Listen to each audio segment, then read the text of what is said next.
Hey, what is up guys, and welcome back to the channel, and welcome to my overall opinion on update 1.26 for Gran Turismo 7. So before I talk directly about update 1.26, I just kind of want to have a bit of a talk about, where Gran Turismo 7 has been, where it's kind of been from launch, where it's kind of evolved to, and then obviously to where we're at now with 1.26. So, looking back on Gran Turismo's kind of pre-release, there was a lot of hype for this game, a lot of pressure on this game's shoulders. Obviously, it's a PlayStation exclusive, it's Polyphony's little baby. Obviously, they've got the power of Sony behind them, and honestly, the hype for this game was just absolutely unreal. Even from me, I was so hyped for this game, even seeing the kind of sort of the state of play, about all the kind of weather and the way the sky works and just crazy little details. It just seemed like this was going to be the most detailed racing game to really ever exist. And in some sense, it really is. Like, the weather in this game, the dynamic kind of day to night cycle in this game is absolutely amazing. The visuals, some of the sounds of the cars, it's just absolutely top notch. And in that aspect, Gran Turismo 7 was probably at its core one of the best racing games ever made. Whether it's the feel of the cars, the kind of way you can tune them up, and you have to sort of really work on specific cars to get them around each track as well as you possibly can. It just really excels in that way, even from launch. Don't get me wrong, the handling model has been improved and stuff like that since then. I overall feel like the game's currently much better in its current form with the physics and such than it ever was at release. And in all honesty, I feel like those first few days there was a lot of positivity around the game. However, then the whole server debacle happened, the kind of in-game money stuff happened, people were just really up in arms. And I think that my main criticism for the kind of early days of this game was the fact the cafe menu felt like kind of a tutorial. It had you doing silly things like showing off a custom wing, or doing escapes photo, or doing a single circuit experience as a cafe menu. It kind of just took you around things with some championships involved and some, specific events to get cars. I honestly thought it was, a tutorial to the main GT game. Then obviously it wasn't, and I feel like that's where my main criticism of this game has always been. In terms of depth, it felt very off from the rest of the Gran Turismo, series. It felt more like a kind of continuation of where GT Sport was at launch. However, if you stuck around with GT Sport, you'll know that game evolved into something very different from how it originally kind of, went. Now, Gran Turismo Sport did take a kind of while to sort of, I guess, get to the point that it was, when it finally was finished off. But it still felt like it was, updates were coming quick and pretty fast. And it felt like we were getting a decent amount of content within a fair period of time. Now, moving on to Gran Turismo 7, or going back to, should I say, Gran Turismo 7 never really had that treatment. It was always very kind of stuck in its ways. We had basically free cars, few events, job done. Then we'd have free cars, track layout, job done. Then we'd have, sort of free cars, job done, a few events, maybe cafe menus, and then we'd have like a brand new track and such. Then obviously the cycle got broken, I believe, in the last update. We was all expecting Road Atlanta, or Grand Valley to come in that update. It never did. People were up in arms because the updates, the couple of updates previous to that were really poor, especially I think probably 1.20 when the Barcelona layout thing got announced, and people were just like, really? We're wanting a new track and you give us a layout of a track that, let's be honest, not many people use.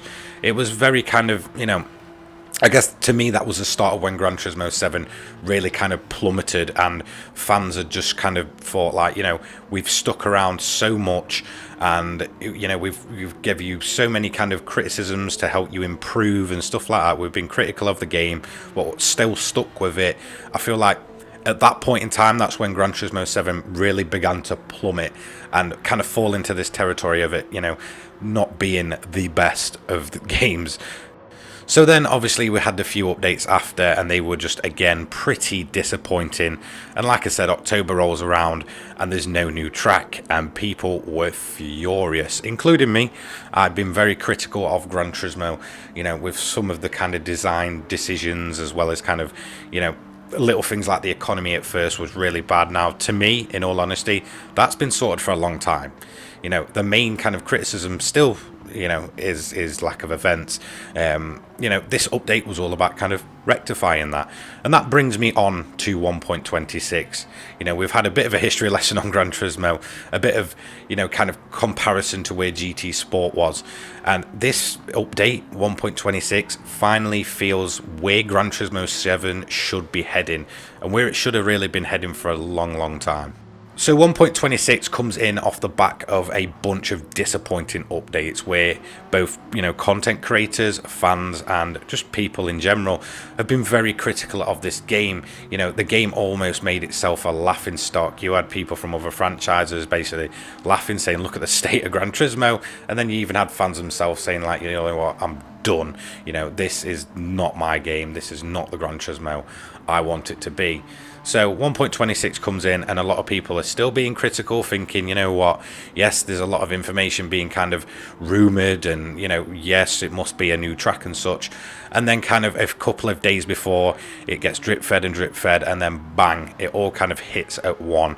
Then it's all made official, and then, yesterday the patch notes come out, and there's even more kind of stuff to love. So, yes, there was a lot of hype around it, but it still had a chance to just kind of flop, and I honestly think 1.26 has not done that.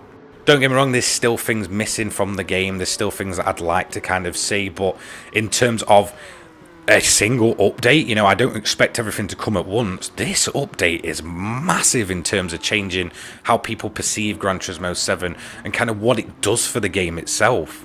So not only did this kind of update actually include a track, and it's a very, very good track. Road Atlanta, to be honest, has instantly gone to the top of my list as one of my favourites from this game, and one of my favourite tracks of all time.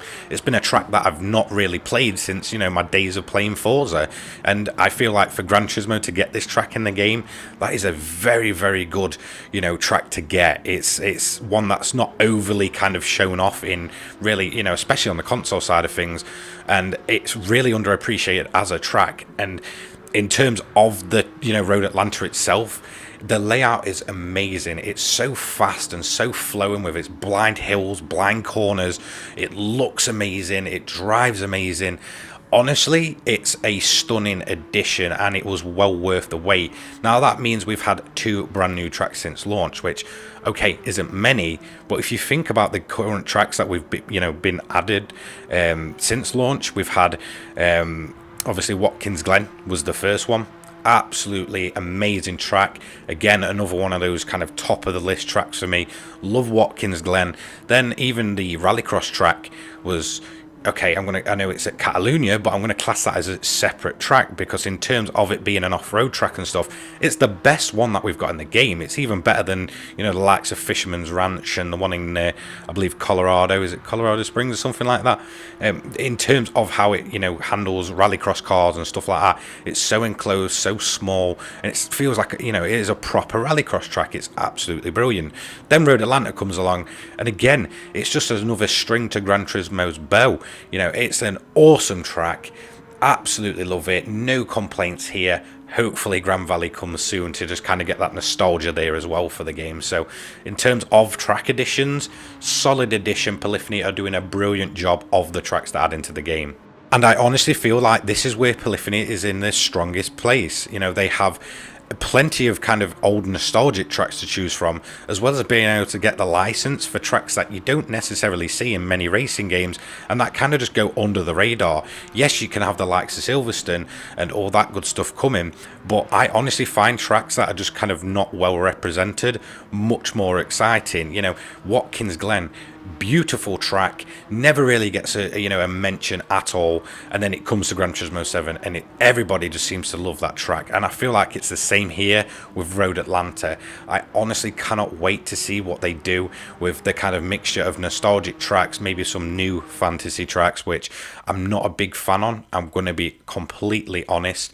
I really am not a huge fan of modern polyphony's kind of way of building fantasy tracks, so hopefully they kind of stick to the old nostalgic ones. But yeah, honestly, in terms of tracks and the way Gran Turismo seems to be providing tracks, there's never been a bad one, and that is my honest opinion.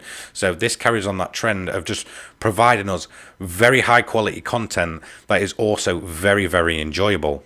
So now let's talk about the cars that were included. So we had 3 brand new cars and essentially a 4th special, which, don't get me wrong, it's already in the game, but I will still give it a mention because I feel like it's worthy of it.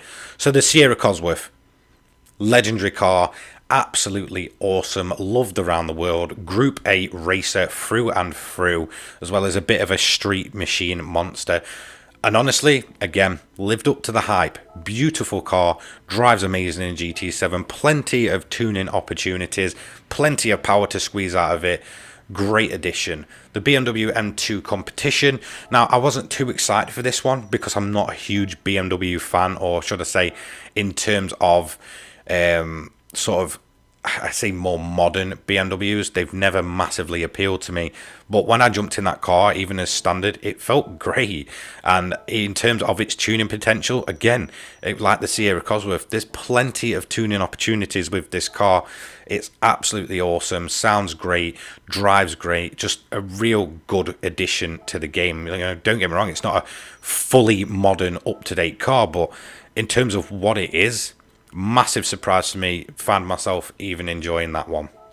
Then the final one, the Nissan Silvia. Now, I know there's a lot of Silvias in this game, and that is partly due to polyphony being Japanese. It's in their culture.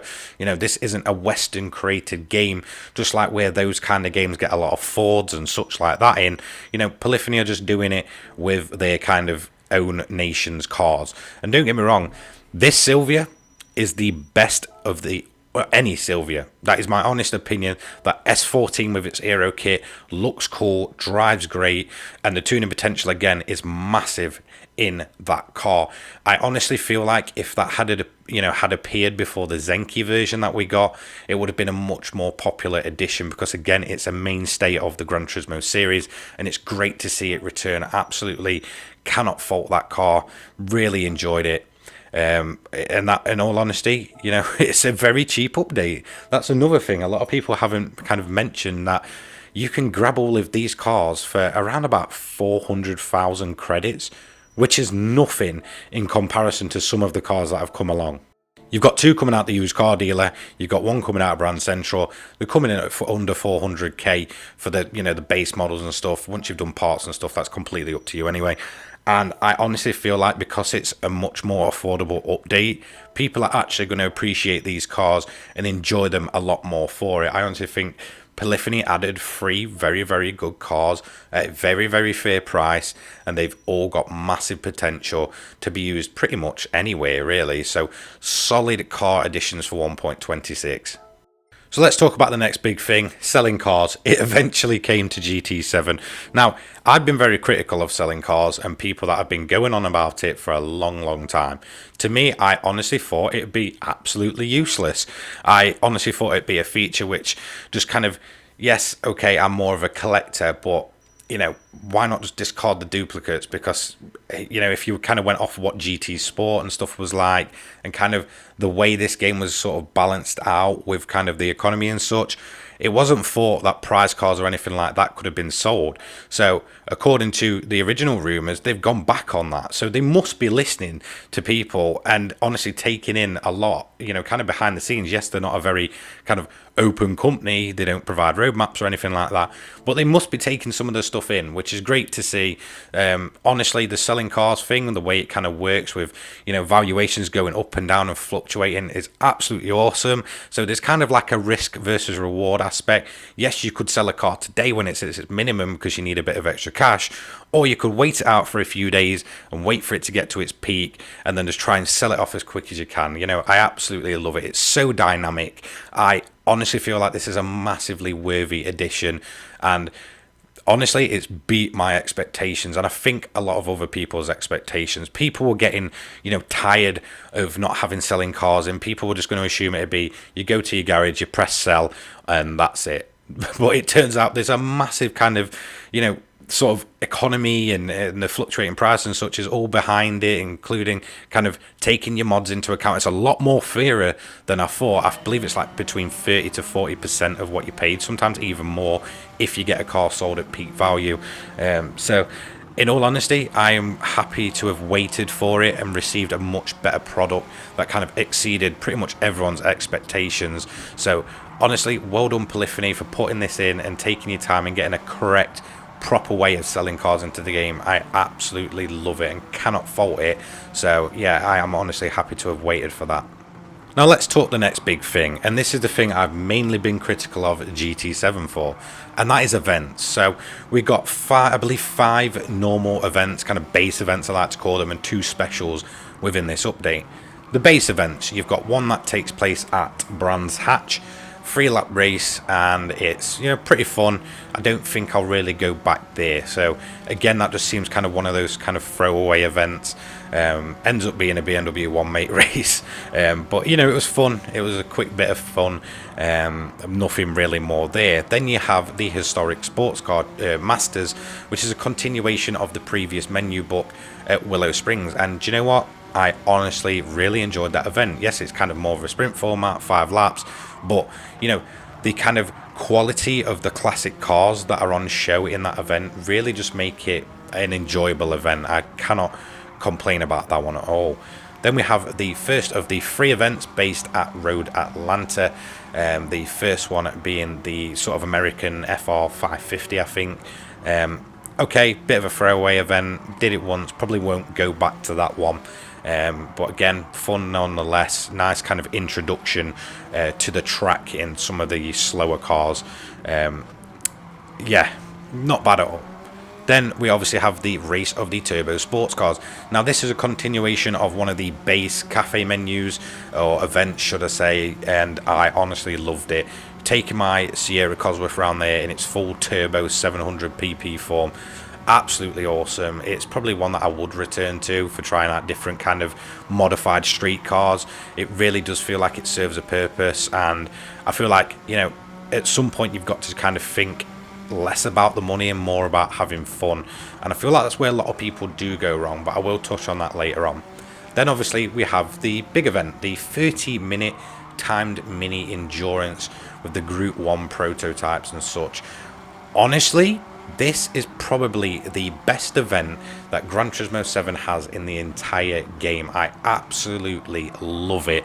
Not only does it take place at Road Atlanta, which like I said is one of straight up there at the top tier of tracks for me. It's got an awesome kind of day into night cycle. You've got the sights and sounds of the Group 1 machines. It's absolutely amazing. In terms of quality of events, this one's right up there. Now this does bring me to kind of touch on kind of what a lot of people have been criticizing that specific event for, is the payout. And in all honesty, sometimes you just have to forget about the money and collecting cars. Let collecting cars come naturally. Sit back and enjoy the events for what they are, because I honestly feel that is the best way to go into Gran Turismo 7. I get collecting cars is a big deal, but if you kind of take a step back and you kind of run those events like the 30 minutes at Road Atlanta in multiple different machines and stuff, you'll just find yourself just having fun. And I honestly feel like that'll be the event that I'll just go to more than anything, and not for the money, just because it's enjoyable.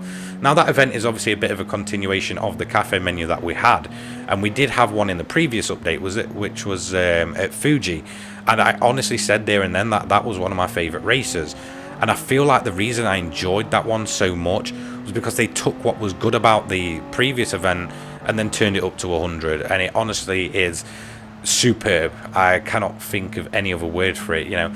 But when it comes to the money, yes, it's not as good as the likes of Tokyo or Sardinia. Yes, they've changed the penalty system at Tokyo, by the way, I am aware. But honestly, grinding money isn't a big thing for me currently in the game. I'm just enjoying it for what it is. But yeah, I mean, I get the payouts not in line with them, but we've been running them events for such a long time now that sometimes you just got to step away from them, take the little bit less money, and just have fun and enjoy the game. Honestly, it will make collecting and grinding for those cars much better and much more enjoyable. And that's some of the biggest things I can give you, especially now 1.26 is dropped, is just play for fun, enjoy the game for what it is. There's plenty of different ways to make money, even if it's just kind of one-time money and stuff like that, than having to just resort to grinding the same few events. And that was my main criticism. Now we've got, you know, now I look at it and now it's more built up in terms of different events coming in over the updates. I honestly feel Gran Turismo 7 is in a very good place in terms of its events. Yes, there's not a crazy amount of them, probably not as much as we really want, but in terms of the quality of some of these races, yes, they pay less, but they're just very enjoyable. And I honestly, you know, if I want you to take anything away from this review, is just go and play Gran Turismo for the fun of it, and I guarantee the car collection will just feel much more enjoyable and much more rewarding when you know, you do have the credits to buy these cars. I get it's time limited, but they do come back. They don't disappear forever, these legends and used cars and such. So just take a step back and enjoy the game, honestly. So now that's out of the way, let's talk about the two kind of anniversary events. So obviously we got the anniversary of events in this update. We had the what was it? We had the Pikes Peak one and the Spa one. Now the Spa one to me is not as good as the Pikes Peak, purely because you know, I've ran Spa so many times, and it's kind of 1 hour form, and you know, places like Le Mans and stuff where the rain just comes in at random and such, and sometimes you just want the dumb flat out fun. But I did enjoy it, you know, seeing all those cars in their official manufacturer liveries, getting to kind of like relive rounds of the proper World Series and such. It's just enjoyable. I honestly like them. I get it's only a one-time payout of 1.8 million, but in terms of like having the leaderboards and going back and competing against your friends and such, it's really enjoyable. Now the Pikes Peak one, absolutely love this event. I can see the leaderboards on that being very competitive. Again, it's a very quick 1.8 million, but you're going to be, you know, be able to be competitive with your friends and go back and really go with those nation liveried Suzuki Escudos. It's such a weird little event, but it works so well. And that kind of brings me on more to the actual events themselves. Obviously, they're time limited, they will go. Now, I hope Gran Turismo or Polyphony or whatever gets enough kind of praise for those two events that they continue to do this more regular. You know, maybe once a month, just have two specific events with a one-time payout running, and then kind of just switch them up for another weird and wonderful event. You know, I absolutely feel like it was a quality addition, and they really could build on them. They honestly need these events in full time, because honestly, going for leaderboards and, you know, even getting that one-time payout and such just feels great. I feel like they're really fresh in terms of the events. Yes, one's stronger than the other, but that's kind of the same with everything. But yeah, honestly, Polyphony, keep doing this because it's a great idea. Then obviously we have the 25th anniversary kind of extras. So you got the free car. I did say I was going to talk on this, the Red Bull X 2019. I honestly think that is the best version of that car I've ever seen. That livery just makes the car look so good.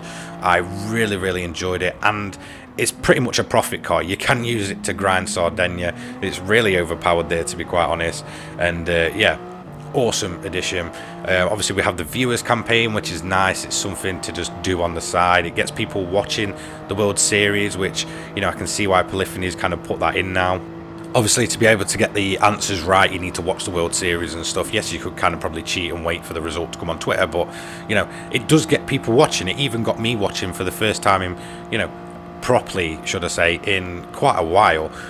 So it really does work, and I really enjoyed it. We have a a league chat going on PSN, and there's a bunch of us just talking about the races. We kind of watched it in the background. It's really enjoyable, and it does get people watching. So it's nice to get rewarded for just kind of taking your time and watching these live events. These people that do it day in, day out, and are obviously really, really good at the game. So yeah, great addition. Even though it seems a bit kind of weird and a bit kind of pointless, it does work.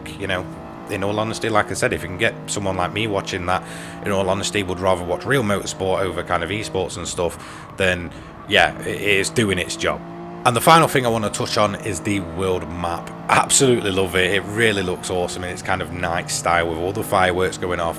So yeah, honestly, Polyphony, you've actually managed to do a very good thing even with the world map. So in all honesty, 1.26 is a massive return to form for Gran Turismo 7.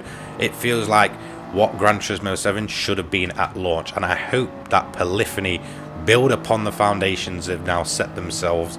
No, I'm not expecting it every month, even if we kind of get a weaker update, say in December or January, and then we get kind of a bigger update, a few months after, then so be it. I'm happy to wait if the quality's there when we get these big updates.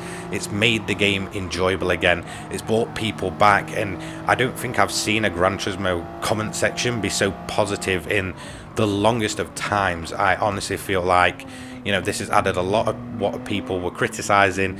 Yes, it's not perfect. I'm not going to sit there and say this has absolutely made the game perfect. Of course it hasn't. There's still a few things that need addressing, but overall the community seems in a much more positive light, and I hope PD take note of that and continue this current form going forward. Like I said, no, we're not expecting it every update, or at least me, I'm not expecting them to just pull out amazing events and everything and be absolutely spot on and perfect each update, or every month should I say, but keeping this momentum going and doing it maybe every other month or every 3 months or so would be a massive thing for GT7, and just again improve the game and take it where it should realistically be. So honestly, after criticizing the last few updates and going through those tough times of feeling like I want to kind of not necessarily turn my back on GT7, but take a step back from it, this update has just brought life to this game once again, and it's absolutely amazing to see. So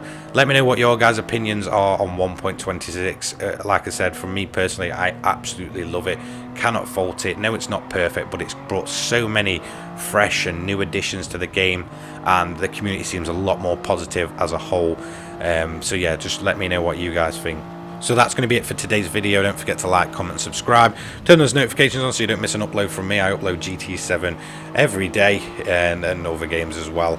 I'm not just a GT channel. I'm, love covering everything. If it's got engines and the wheels, I'll probably cover it. So yeah, honestly, thank you so much for your support as well. Yesterday was actually my best ever day on YouTube since doing this. It was absolutely incredible to see the support, absolutely incredible to see people genuinely happy with this game for once, after months and months of just everyone being negative around this game. To see people being like, do you know what, Polyphony, you've done a good job, the game's enjoyable. It was so refreshing to see, and hopefully as a community we can keep this momentum going forward. Discord, Twitter, all that good stuff. If you want to get in contact with me, or join my Discord with a bunch of like-minded people, that's all in the description down below. So that's it from me today. I'll see you all in the next one. Take care, guys. Have a great day. Peace.